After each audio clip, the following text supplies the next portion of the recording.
What does it mean to be a Christian university?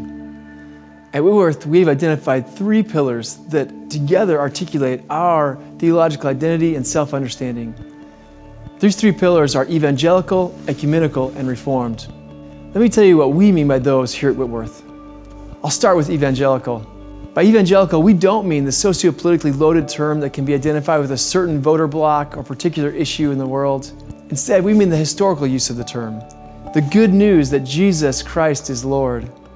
Instead of spending our time and energy delineating the boundaries of what counts as legitimate Christian doctrine, we focus on the center, the lordship of Jesus Christ. That the eternal Son of God became a human, lived, died, rose, ascended in order to restore this broken world and reconcile humanity to God. And now we seek to trust Him and live that trust out in love for God and love for others. This is the center in Jesus Christ as we understand it in the authority of Scripture, as the church has most broadly understood it through the ages, that holds together Whitworth staff and faculty in our Christian faith commitments. This is our evangelical pillar. Second pillar is ecumenical. And by that we mean Christian ecumenism. Around that center in the lordship of Jesus Christ, there's space here at Whitworth for various expressions of that Christian faith. Denominationally, we have the whole spectrum: Roman Catholic, Eastern Orthodox, Pentecostal, Charismatic, Bible Church, mainline, non-denominational, the whole spectrum. But also personally, people who are more outspoken about their faith. Some are quieter. Some are more focused on personal piety and evangelism. Others focus on things being right in the world and social justice. Many a combination of all of those. And there's space here at Whitworth for those various expressions of Christian faith to be full community members here.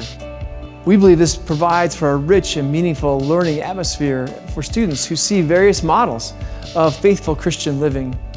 Although this ecumenism is a rich gift, it also is a little messy.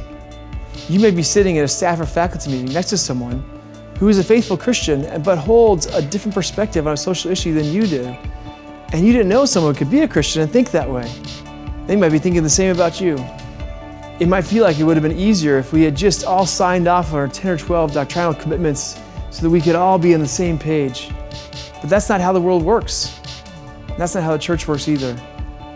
At Whitworth, we believe that with our center in Jesus, we can work together and learn from one another in the midst of our differences.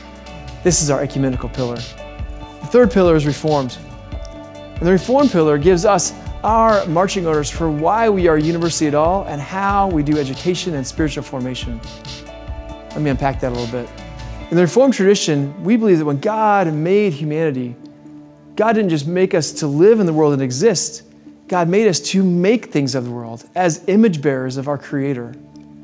In what the Reformed tradition calls the cultural mandate, God invited us to make beauty and art, to explore how the human elbow works and figure out how to fix it when it breaks, to think about the best systems to organize politically for the flourishing of all, to make beautiful computer code.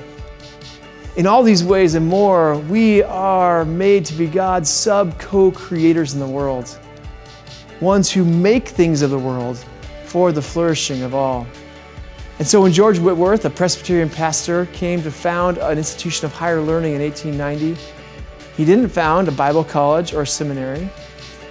Instead, he founded a liberal arts college, a place where people could come and be equipped to better bear God's image by making things of the world for the flourishing of all.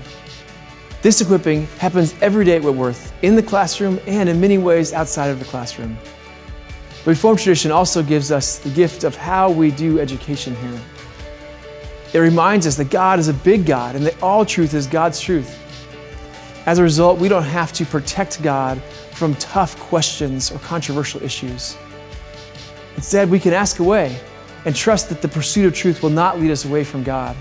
That's why we can talk about here a mind and heart education with this deep commitment to intellectual inquiry alongside a deep commitment to the Christian faith as an institution.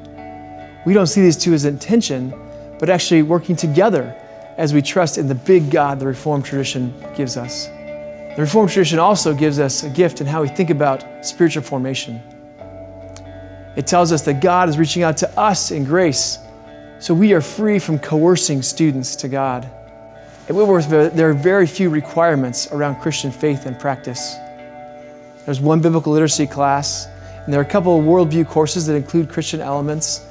But besides that, there are no requirements. Instead, we talk a lot about opportunities for growing in Christian faith. There are many opportunities for students to grow and explore Christian faith here, and many students take advantage of those opportunities. Even chapel is not mandatory. But still, every Tuesday and Thursday, hundreds of students, staff, and faculty come to this place to wholeheartedly worship God together. As Dean of Spiritual Life, my hope for every Whitworth student is that they would have a whole series of experiences, relationships, and teaching that point them towards the truth of God revealed in Jesus Christ. We see this happening across the university. It happens in classrooms as faithful professors live out their own faith and organically integrate it into their teaching and their discipline. In residence halls, as RAs and RDs welcome students on move-in day or sit with a student in a late night conversation. On athletic fields, as teams and coaches sweat together and work hard together and play together and win together and lose together. It happens on Jan term trips as students experience community and a new perspective on the world they'd never had before. It happens in campus ministry programs. It happens in mentor relationships between students and staff and faculty. It happens all over campus. And our hope is at Whitworth that through this web of experiences and relationships and teaching, that again and again students would see and understand the truth and reality of God revealed in Jesus Christ. And as Jesus is lifted up in all these ways, we trust that God will draw all students closer to Him. These are our pillars. We know being a Christian university can be messy, but with Jesus at our center and an open invitation to all students to develop and deepen a meaningful faith, we pursue our mission and calling to honor God, follow Christ, and serve humanity.